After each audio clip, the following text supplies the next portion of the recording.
Hi Year 10 Mathematics 5.3 students. Today we're starting a new topic of probability and we're going to review probability and the language around probability.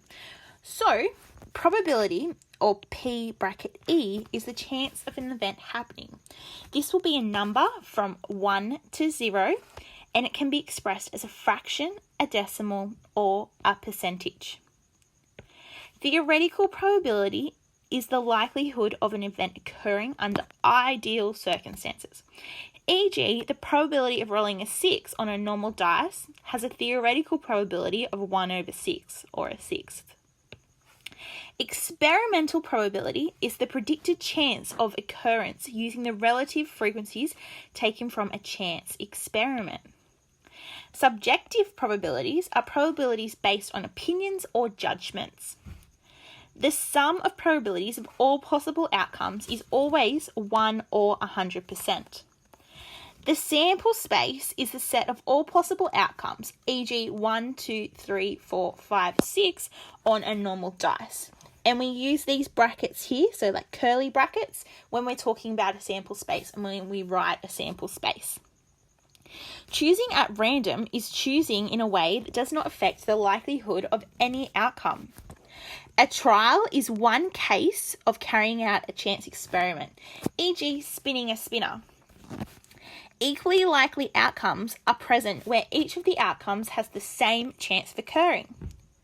Mutually exclusive events have no elements in common, e.g. when we have a two-step chance experiment, tossing an odd number on a dice and tossing an even number of a dice. You can't get the same numbers in the sample space. Odd numbers, you can get 1, 3, and 5. Even numbers, you get 2, 4, and 6. And there's no clash or going over the top of each other there. Whereas non-mutually exclusive events have some elements in common, e.g. rolling an odd number and rolling a number less than 4. So if we were to roll an odd number, it would be the numbers 1, 3, and 5. And rolling a number less than 4 would be 1, 2, and 3. So see how 1 and 3 occur in both of those? The relative frequency of an event is the fraction of times that the event occurs. This can also be written as a percentage. This is the same as the experimental probability of the event occurring. Conditional statements restrict the sample space by giving extra information regarding the event, and we will see these throughout probability. So now that we have gone over some terms and some language of probability, we're going to look at theoretical probability of an event, which is the number of times the event can occur divided by the number of possible outcomes. So we use the formula PE, which stands for the probability of the event, equals NE over NS, where N is the number of times the event can occur, divided by NS, which is the number of possible outcomes, so where S represents the sample space, which is the set of possible outcomes. We're now going to finally look at complementary events. So complementary events, the complement of an event is the event does not happen, so it's the opposite. So the complement of PE is written as PE dash or PE with a line across the E.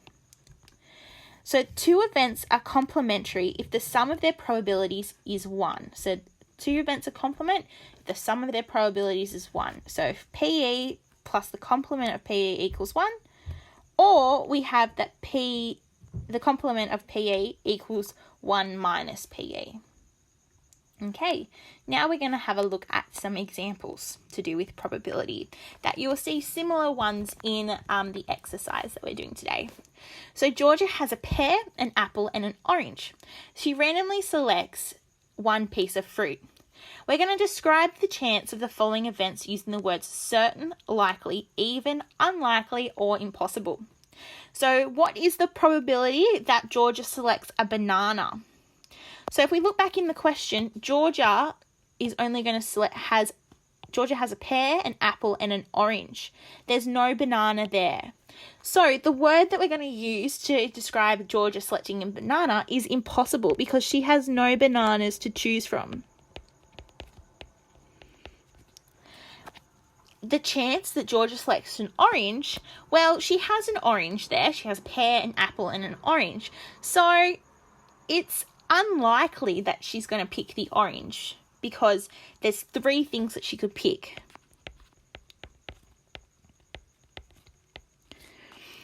What is the chance that Georgia selects a piece of fruit? Well, in this case, they're all fruits. We have a pear, an apple, and an orange, and they're all fruits. So it's certain that Georgia is going to pick a piece of fruit. And finally, what's the probability that Georgia selects a pear or an apple? So she can select a pear or an apple, which are 2 out of the 3 things we have. So it's going to be likely that Georgia selects these things. Okay. Alrighty, so looking at example 2, we have 2 unbiased coins are tossed. So whenever we see unbiased, it just means that they're normal, nothing's happened to them, nothing's changed to them. So we have our first coin, and on our first coin, we can either have a head or a tail. I'm just going to use H and T to stand for head or tail. And on our second coin, we can either have a head or a tail. So our sample space has all the possible outcomes when we flip both coins. So we could have, for our first flip, we could have a head and a head. We could have a head and a tail. We could have a tail and a head, or we could have a tail and a tail. And when we write our sample space, we entail our sample space with our curly brackets, which I'm going to redo because they were quite terrible. Like that. So then 2b says, how many possible outcomes are there? So in our sample space, we have listed all the possible outcomes, and so there is 4 possible outcomes that we could have. Example 3, a coin is chosen at random from 7 $1 coins and 3 $2 coins. Calculate the probability is a $1 coin. So we want to find the probability, so we do a P of $1 coins. So what we want to do is we want to write how many $1 coins we have. So we have 7 $1 coins over how many coins are there in total. So the total coins is 7 plus 3, which is 10. So our probability of getting a $1 coin is 7 over 10. So then our probability of a $2 coin being selected is that we have 3 $2 coins over our total number of coins, which is 10. Our next examples are going to refer to the deck of cards below. So this is just a standard deck of cards. You've got ace to king. So ace, 2, 3, 4, 5, 6, 7, 8, 9, 10, jack, queen, and king. And you have our 4 suits. So where this is our spades, these are our hearts, these are our diamonds, and these are our clubs. So what we want to do is, for question 4, what is the probability of choosing the cards from a standard pack of playing cards? So this is a standard pack of playing cards here. So what is the probability of selecting a red 4? So if we look here, we have 1 and 2 red 4s. So we have 2 red 4s. So our probability of our red 4 equals 2 over the total number of cards. Now, the total number of cards here is 52. There's 52 cards in a standard pack of playing cards. So our probability is 2 over 52. Now, we can simplify this. So we always want to try and simplify our probabilities to the simplest fraction. So it's going to be 1 over 26. Okay, what is the probability of a diamond? So if we look at our cards, I'll just erase this. If we look at our cards, we have all of these are our diamonds. So we have a total of 13 there. So it's our probability of a diamond. So that's 13 over 52. So when we put that into our calculator to simplify it, we get the probability of a quarter. So 1 over 4. And then we want to look at the probability of a picture card. So our picture cards are our cards with pictures on them. So we've got 1, 2, 3 per suit. So we have a total of 12 cards there that have pictures on it. So our probability of a picture card is 12 over 52. And so we can put 12 over 52 into our calculator. And when we do so, we get a probability of 3 over 13 simplified. Okay. Next, Liam selects a card at random from a standard pack of playing cards. Find the probability of attaining the following outcomes. So we have not a 10. So whenever we see the word not, we're talking about the complement of an event or a complementary event. So going back up to our picture cards, we want not a 10. So what we want to do is we want to work out which cards are 10. So we have 1, 2, 3, 4 cards that are 10s. So we want to find the probability of not a 10. So to do this, we go 1 minus the probability of a 10.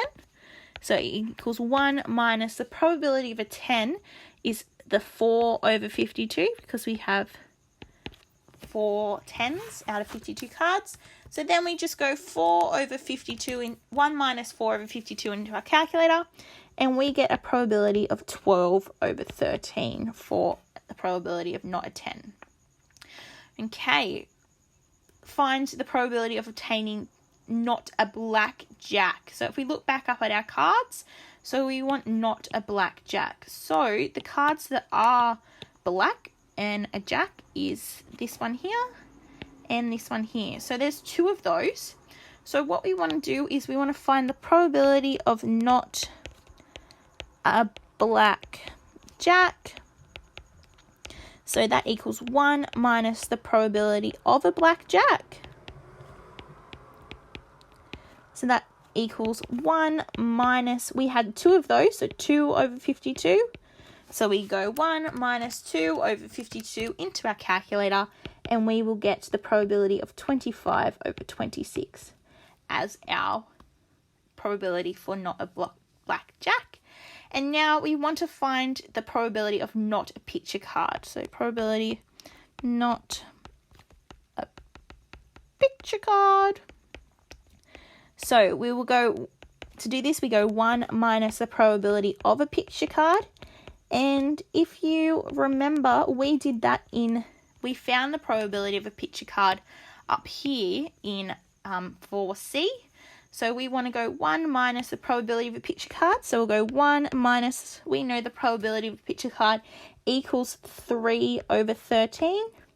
So we put that into our calculator, 1 minus 3 over 13, and we get the answer of 10 over 13 as our probability for a picture card.